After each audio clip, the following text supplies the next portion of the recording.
A lot of what you're going to be talking about implicitly or explicitly in all four of the workshops that are going to have to do with standards in one way or another, because standards is so much on people's minds and the core standards and all that kind of business.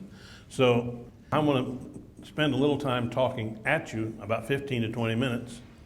Then we're going to give you time to talk with each other, and then we're going to talk together.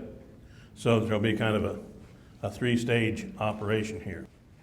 But I want to start out with the idea of standards. You know, there's a lot of noise made about standards, but you get down underneath it, people aren't very clear about what standards are and what are standards and what they're not. Indeed, if you look at the core standards, you'll see there's a problem, because they haven't distinguished between what I think are the two most important distinctions between and among standards. That is, curriculum standards and student performance standards.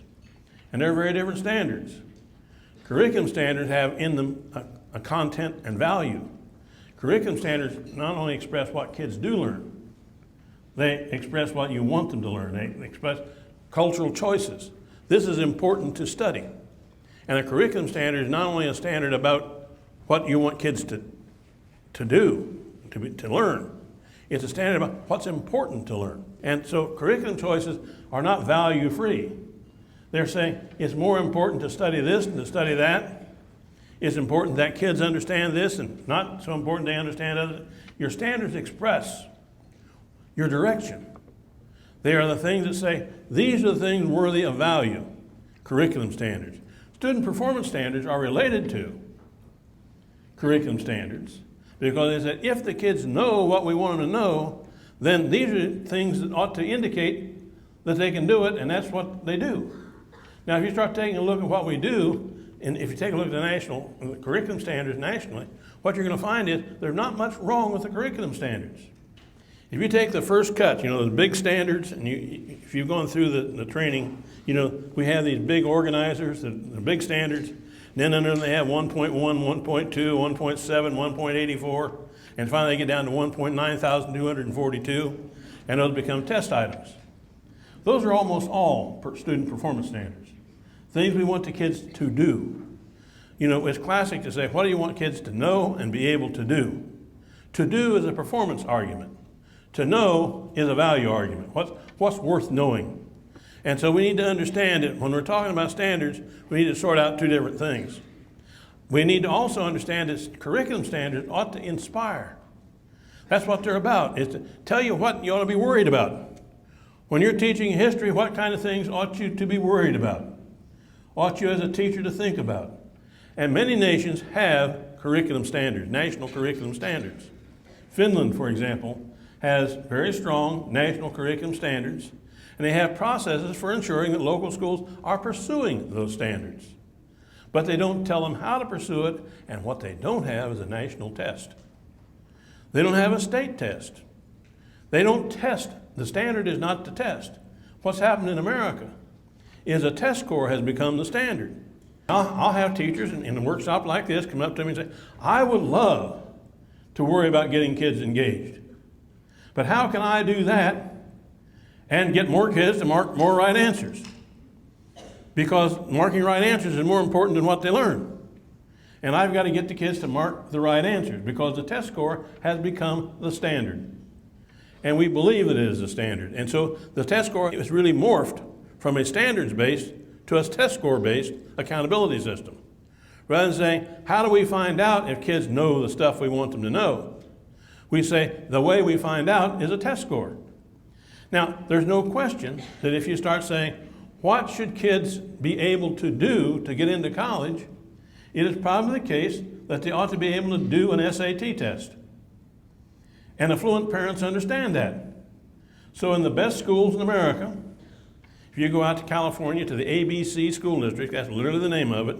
A book was written about ABC schools. I happen to know the superintendent, or he was the superintendent there for a good while. But ABC school district is a high-flying, high-performing school district. But you know what one of the most exciting and lucrative businesses in town is? Test prep after school and on Saturday for the kids to get their SAT scores up. These are kids who are already doing well on SATs, but they figure a 10% improvement gives their kids a little bit more advantage to get into Stanford or Berkeley or wherever it is. And so they push passing the SAT at a high level. Well, there's probably no question that if you're worried about college bound, you probably ought to be worried about how your kids are doing on the ACT and SAT. But there's very little evidence that there's a relationship between the state test and what you need to do to pass the state test and what you need to do to pass the SAT and the ACT. That's why many states are going to ACT and SAT as something you have to take as a part of the evaluating of the school. But the assumption that the state test and the ACT are equivalent is a dubious assumption. We have no research that I know of, maybe you know some research, where they found, they've been able to demonstrate that improving scores on the state test will improve scores on the SAT or the ACT. They're independent events, and we need to ask ourselves questions about that. We need to understand that standards are something that we have to give curriculum standards to give us direction. And that's why I've got this guy standing up here, Trailblazer from last night. But standards serve more like a North Star. They tell you what direction you're headed. They don't tell you what you need to do. The Trailblazer not only knows where the North Star is, he knows how to look for signs that we're getting there. And he understands that different trips you have to take different turns. When you say, is this child moving toward the standard, you need to know where this child is, and what are the signs that they're moving in the right direction. When I take a look at my grandson, and I watch him pretty carefully, that was one of the nice things about being a grandfather, is when I was a father, I was so busy raising my kids, I didn't have time to watch them. But now I'm a grandfather, I got a lot of time to watch my grandson. And I wish I'd have taken the time to watch my kids. Because watch and listen to them is you learn an awful lot if you really watch and you really listen. And one of the things I've learned about my grandson is that he learns stuff in a different way. He doesn't learn the way he's supposed to. And I've kind of come to the conclusion that most of the kids in his class don't either.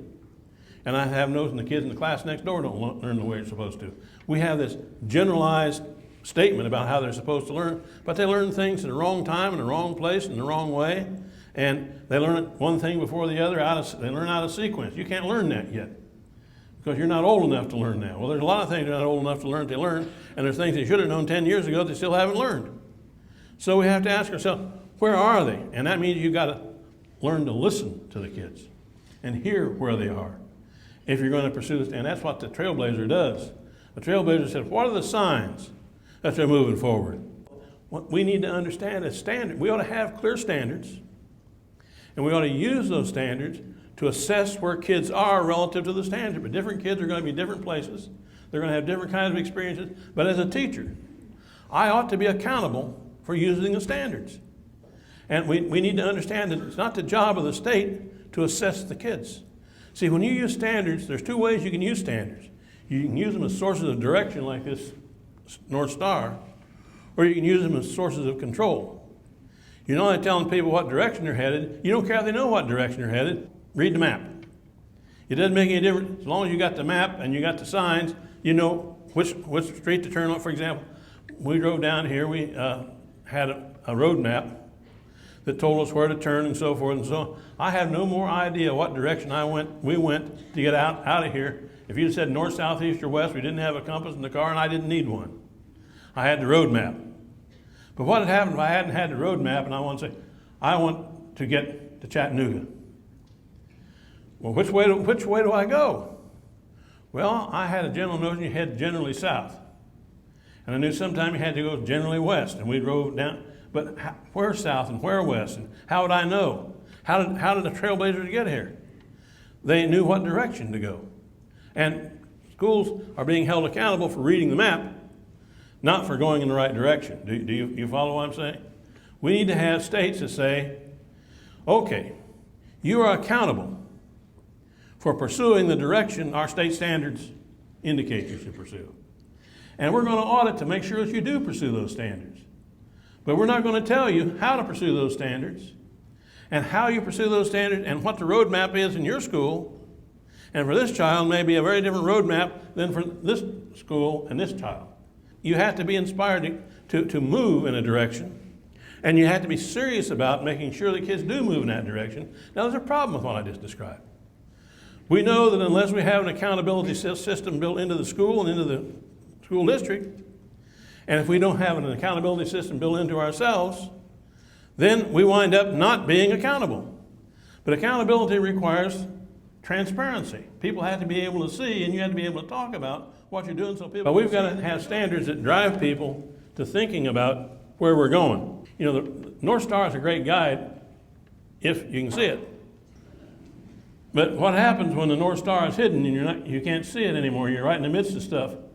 Well, then you have to look around for other signs to know whether you're going in the right direction. They're not as precise and not as good. You know, the standard is a very clear sign. I hope you can see on the side of that tree there's some moss. And an old Boy Scout trick you learned, if you're in the woods and you couldn't see other signs, one of the things you can look and see where the moss grew the strongest on a bunch of trees, not just one tree. You had to look at a bunch of trees to figure out which side of the trees the moss grew on, and you get a general notion of which way north is.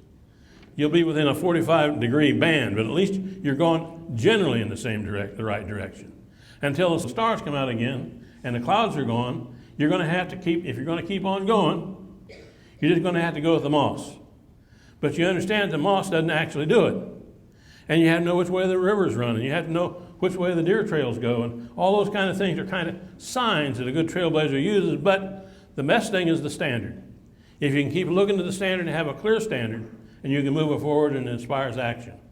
And so as you begin to think about this standards business, I hope you'll at least begin to distinguish between student performance standards and curriculum standards, and understand that curriculum standards are something that probably the state ought to have.